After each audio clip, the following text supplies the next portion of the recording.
मोर ना हूँ आज्ञा विद्यासागर बेहेरा रुनी बसा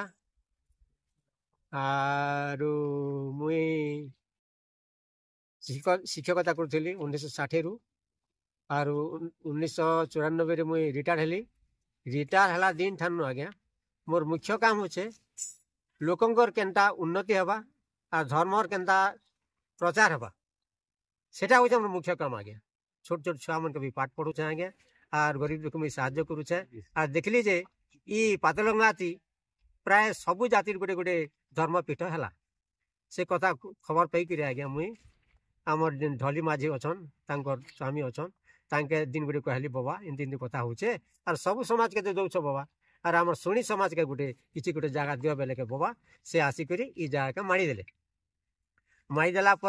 मुई ई पाखर जगह के सफा करवा लगी गाँव झाकर आज्ञा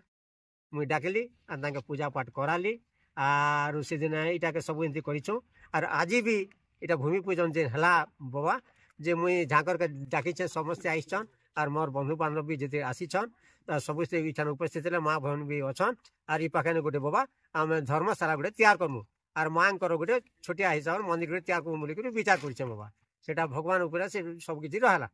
मोर ना श्याम सुंदर बेहरा घर हूँ पलसदा। आज पवित्र रामनवमी दिन रे आमर निखिल उत्कल सुवर्णग्राही सुंडी समाज रो एक भवन निर्माण पाई भूमि पूजन करागला आरो आमर समाज रो भद्र व्यक्ति माने माँ भौणी माने समस्ते उपस्थित थी समस्त सामना रे आमर भूमि पूजन है आरो भूमि पूजन करी करी आमे केनता इन सुवर्णग्राही सुंडी समाज रो भवन बनामु एवं मांग करी करवा लगी आमे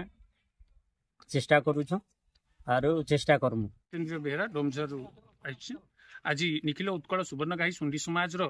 गोटे पातल गंगा ठारे नूतन भवन निर्माण पाई भूमि पूजन रो कार्यक्रम रहितिला समस्ते बंधु परिजन आसिकरी इने भूमि पूजन रो कार्यक्रम रे समस्ते अनुचित हला। आगामी दिन रे इने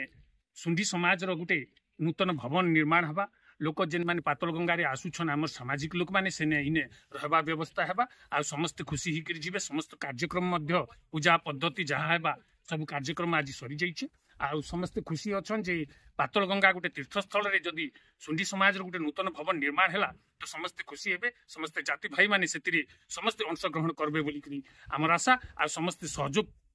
देइछन आ समस्त सम्मति प्रदान करी करी ई समाज भवन रो आज भूमि पूजन कार्यक्रम समापन होइछे।